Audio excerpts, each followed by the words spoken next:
Donc pour commencer, je vais tenter de poser une définition. Ça, c'est la méthode des juristes.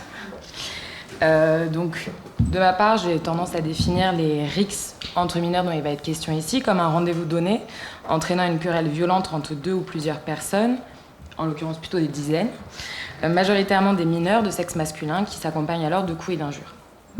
Ces faits seront poursuivis au titre de violence aggravée dont la peine encourue dépendra du résultat de la querelle. Effectivement, il n'existe donc pas d'infraction spécifique, ce qui devrait d'ailleurs être questionné avec le législateur.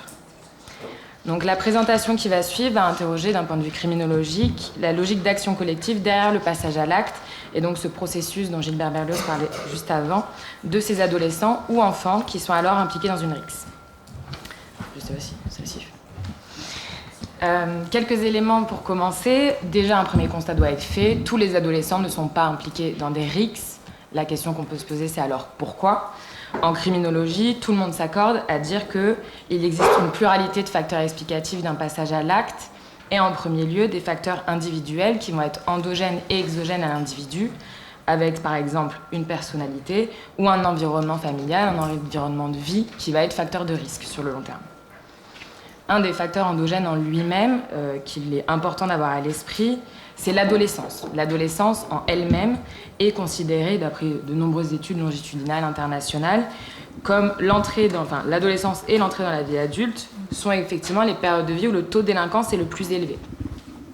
Pourquoi ? Plusieurs sciences viennent nous aiguiller là-dessus. La psychologie développementale, par exemple, qui, comme vous le savez, l'adolescence est une période charnière de transition délicate, accompagnée d'une quête d'identité, de conflits interpersonnels, intrafamiliaux, une quête de créer sa propre échelle de valeurs, de normes morales et sociales.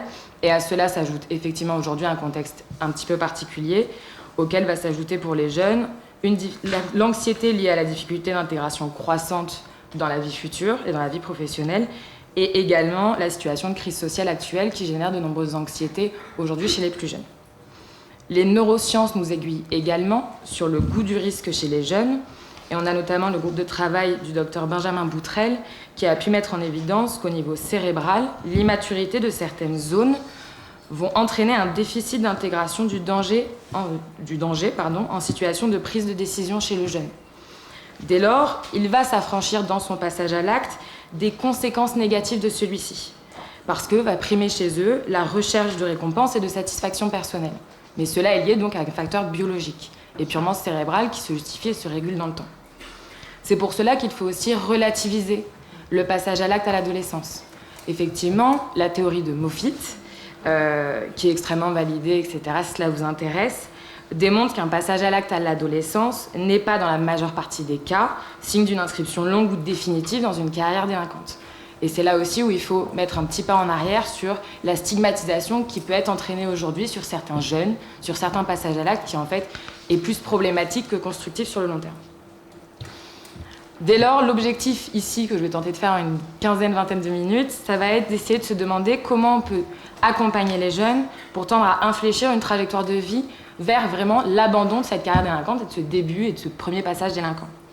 Pour ce faire, il est donc indispensable, comme vous le faites dans votre travail, de prévoir une prise en charge individuelle à travers des entretiens et différents outils que vous pouvez mettre en œuvre, et notamment de travailler sur l'ensemble des facteurs individuels de risque du jeune et d'identifier ces facteurs de risque et les facteurs de protection avec le jeune.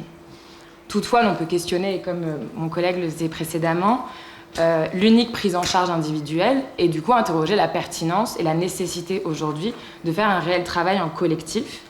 Parce que pour comprendre et expliquer un passage à l'acte, il y a effectivement les facteurs individuels, endogènes, exogènes, propres à l'individu, mais il y a également des circonstances qui favorisent un passage à l'acte.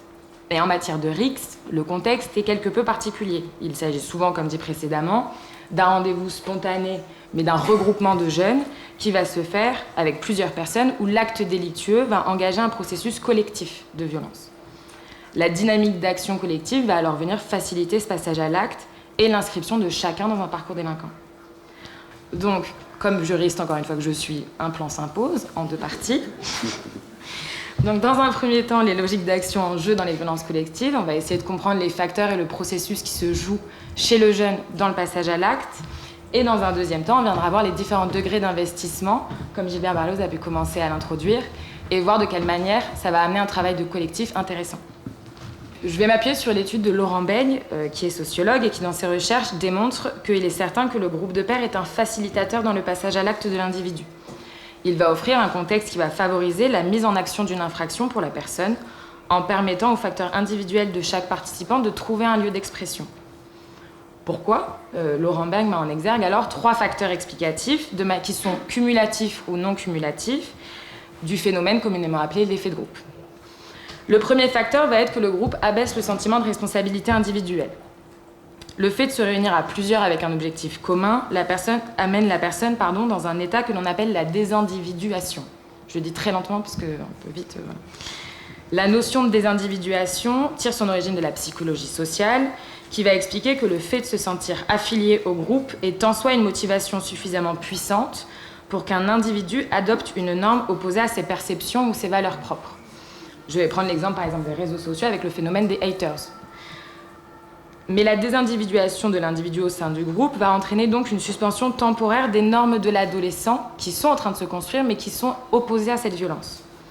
C'est pourquoi on peut régulièrement observer chez le jeune que quand l'acte va plus loin que ce qu'il avait pu projeter ou imaginer, il va y avoir alors une culpabilité extrêmement invasive à l'instant T où le groupe va se séparer, où l'action va être mise à terme et qu'il va se retrouver seul avec lui-même. La notion de désindividuation dans la prise en charge va être fondamentale pour comprendre de quelle manière le groupe va faciliter ce passage à l'acte violent du jeune. L'action collective va venir abaisser le sentiment de responsabilité individuelle, en partie à cause de ce phénomène de désindividuation. Selon les rôles de chacun au sein de la RICS, l'on peut observer, et j'imagine que vous avez pu observer dans vos pratiques, une minimisation du jeune de sa propre responsabilité dans l'acte et dans ses conséquences, ainsi qu'une forme de rejet de la responsabilité sur autrui. Enfin, très souvent dans cette catégorie de violence, de nombreux témoins vont assister à la scène violente, notamment des témoins que l'on nomme passifs, c'est-à-dire qu'ils vont observer cette scène en silence, qui ne vont ni tenter d'y mettre un terme, ni tenter d'y participer. L'inaction de ces témoins a pour conséquence, comme Raewyn O'Connell le démontre, de développer le sentiment d'impunité chez l'agresseur, ce qui va contribuer alors à pérenniser son acte, et donc à abaisser encore plus la responsabilité individuelle. Et de plus, cette inaction aura tendance à faire durer l'agression plus longtemps de par la simple présence de ses observateurs. Le second facteur est ce que l'on appelle l'imitation du comportement d'autrui. Gustave Le Bon disait dans La psychologie des foules, « Tout sentiment, tout acte est contagieux ». D'après lui, cette contagion de l'acte au sein d'un groupe serait indifférenciée selon les individus.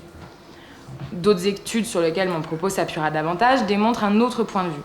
Les phénomènes collectifs affectent les individus de manière inégale. Les personnes dotées d'un faible niveau d'instruction, d'une précarité émotionnelle, économique ou sociale seront particulièrement touchées par ce phénomène de contagion mentale. Un parallèle peut alors être fait avec les adolescents. L'adolescence, effectivement, est une période charnière, comme dit en propos introductif, où l'individu est plongé dans un état de vulnérabilité et ses actions vont être dirigées par une double volonté contraire. À la fois tiraillée par le désir d'émancipation, d'affirmation de soi et d'une construction de sa propre échelle de valeurs, et à la fois le désir en contradiction parfois avec la quête de validation par ses pairs. Il s'agit donc d'un âge où il existe une certaine perméabilité à la suggestion et particulièrement aux valeurs mises en avant par un groupe de pairs, duquel le jeune souhaite recevoir la validation. Cette quête peut donc amener l'individu à imiter un comportement afin d'intégrer le groupe social auquel il souhaite appartenir.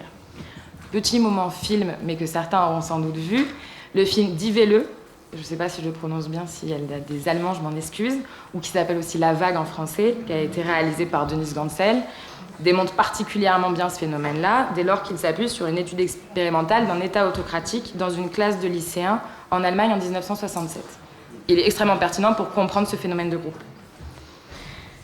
Cette imitation va également être encouragée par le vécu de l'adolescent. Effectivement, en criminologie, comme vous l'aurez compris, il s'avère que les figures d'attachement de l'adolescent, c'est-à-dire en premier lieu à la famille, si elles ont été défaillantes durant son enfance et ont mis en avant dans le quotidien des violences physiques ou psychologiques, le jeune aura davantage tendance à reproduire ce schéma violent dans lequel il a grandi, ou alors il tentera de répondre aux injonctions qui ont pesé sur lui tout le long de son enfance. Ou encore, il va pouvoir se joindre à une action violente collective en imitant un comportement inscrit dans sa mémoire, quand bien même cet acte sera en désaccord avec ses propres valeurs individuelles en construction. C'est pourquoi il est important aujourd'hui de questionner le jeune sur son parcours de vie, mais également ses figures d'attachement, le rapport à la violence durant son enfance, au sein de sa famille, pour comprendre quel mécanisme s'est joué et pouvoir travailler sur cette problématique de mimétisme qui s'est potentiellement retranscrit dans la RICS. Je peux penser par exemple au jeu vidéo. Le jeu vidéo en tant que tel n'est pas criminogène du tout. En revanche, il peut l'être dès lors qu'un enfant en bas âge va se retrouver confronté à des images de violence extrême et que le système familial autour va être défaillant dans l'explication et l'accompagnement face à cette violence. C'est là où le jeu vidéo, je ne critique pas les jeux vidéo, c'est très bien. Le troisième facteur qui va venir expliquer ça, c'est ce qu'on appelle le phénomène de polarisation du groupe. Ce phénomène a été observé pour la première fois dans les années 60 par James Toner, qui a observé la tendance à prendre en groupe des décisions plus extrêmes que des décisions prises individuellement. Un phénomène qui a été d'ailleurs démontré par de nombreuses expériences sociales, mais même nous à la télé, on peut l'observer dans de nombreux cas, des manifestations, etc. On peut vite l'entrevoir, ce mouvement-là. Ce qui va être essentiel de comprendre ici, c'est que la violence ou la volonté de commettre des actes violents va préexister au groupe, à minima chez une personne ou chez une partie des membres du groupe, qui eux, du coup, sont potentiellement enfermés dans le facteur 2, qui est le mimétisme. Et les membres qui se sont ajoutés par la suite ont été convaincus ou ont adhéré à un instant T à cette violence-là. Ce phénomène de polarisation explique également la montée en tension, souvent jugée hors de contrôle a posteriori par les jeunes. Dès lors, il va être fondamental de repositionner, de travailler avec le jeune pris en charge en entretien individuel sur sa propre responsabilité et le rôle qu'il a joué dans l'infraction, tout comme il peut sembler fondamental alors de travailler avec le groupe afin de repositionner chaque individu dans sa responsabilité individuelle face au collectif. Alors, hop, le deuxième point, qui va venir appuyer l'idée qu'il faut travailler en collectif, c'est qu'il existe effectivement différents degrés d'investissement des jeunes dans l'acte violent. Comme M. Berloz l'expliquait très bien dans toutes ses recherches, il faut noter que les auteurs d'une RICS ont potentiellement une double posture, à la fois auteur et à la fois victime. En effet, lorsque deux groupes se rencontrent, à un instant T, une même personne portera un coup à quelqu'un, et l'instant d'après, il recevra un coup de quelqu'un d'autre. Ce qui va créer une ambiguïté dans sa situation criminologique et victimologique, où dans une première RICS, il pourra être auteur, et dans la RICS suivante, il sera alors victime. Ce qui peut être intéressant, c'est que ça peut être un vrai levier de travail. C'est-à-dire qu'en lui faisant prendre conscience des traumatismes que lui-même a ressentis, il comprendra dès lors ce qu'il a pu générer chez sa victime. Et dès lors, un travail sur l'empathie peut vraiment commencer à partir de là. L'empathie étant un des facteurs de protection que les criminologues préfèrent, de manière générale. Mais là, on va faire un petit focus sur les différents degrés d'implication des jeunes dans la RICS, pour imaginer une prise en charge individuelle adaptée et efficace, et également un accompagnement en groupe sécurisé. Donc, en l'état, je vais également m'appuyer sur la stratégie de prévention parisienne des RICS, où l'association Trajectoire a rencontré une trentaine de personnes en lien avec la problématique des RICS, dont 16 jeunes qui avaient pu y participer. Au cours de cette enquête, ils ont donc élaboré une typologie permettant de définir 3 catégories de jeunes avec des degrés d'implication différents au sein d'une même RICS, dont les termes et les définitions seront reprises par moi juste après. Pour eux, l'ensemble des jeunes engagés ne peuvent pas être touchés par les mêmes actions de prévention et d'accompagnement. Mais je reviendrai sur ça juste après. Tout d'abord, on a les obligés. Il s'agit de jeunes qui ne sont pas à l'origine des conflits, mais qui se sentent obligés de participer, comme M. Berloz l'a dit, en raison d'une crainte de représailles, une peur du rejet du groupe ou d'une appréhension de revenir le lendemain au collège.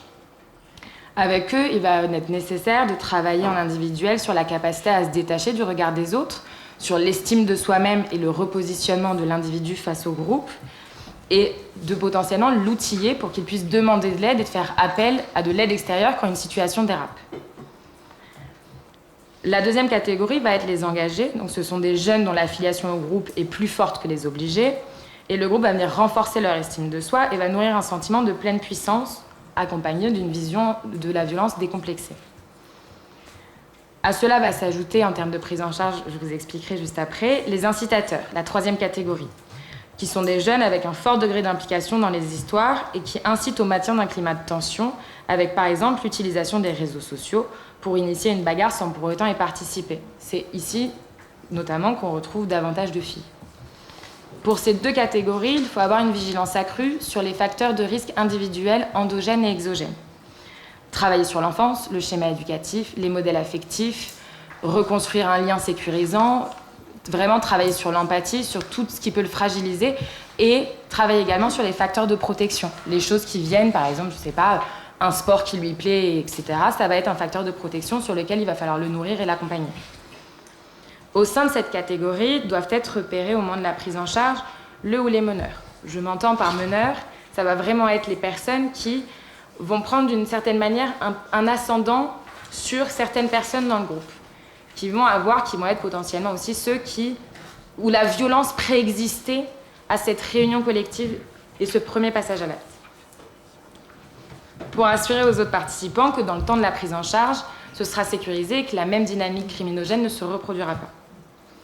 Pour les incitateurs, il faudra aussi travailler sur la responsabilité, son articulation avec celle des autres et aussi l'anonymisation. Parce qu'on a ça aussi beaucoup avec l'utilisation des réseaux sociaux. Il est facile de se cacher derrière un écran. Dès lors, le travail collectif est nécessaire pour une prévention efficace. De ces différents degrés d'implication, de ces différents statuts, il est intéressant donc d'envisager une prise en charge plurielle. Une prise en charge réellement complète et préventive doit réunir à un instant T un groupe de participants à la même rixe. Ça semble nécessaire. Tout d'abord, le travail de groupe, et ça dans tous les domaines confondus, on le sait, permet de développer des compétences prosociales et amène un aspect fédérateur. En l'espèce, au sein d'un groupe dans lequel s'est joué de nombreuses violences, ça semble important de recréer quelque chose d'assez positif et une dynamique collective plutôt agréable et plutôt autour de la fédération prosociale, etc. L'objectif de cette prise en charge collective est de permettre de repositionner et de réparer chacun des participants face au groupe. Ce travail collectif peut alors être assimilé à de la justice restaurative sous sa forme maximaliste.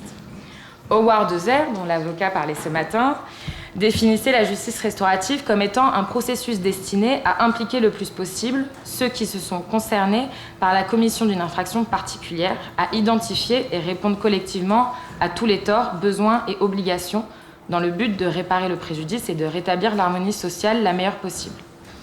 Une philosophie à laquelle on doit tendre afin d'atteindre des objectifs similaires avec ces jeunes auteurs impliqués. Dans le cas des RICS, une préparation et un travail individuel en amont du travail collectif est nécessaire, tout comme en justice restaurative et notamment en rencontre détenus-victimes, afin de s'assurer de la volonté de l'individu à y participer, mais également pour sa propre sécurité émotionnelle. Une fois le groupe réuni, il pourrait être fondamental de retravailler certaines thématiques.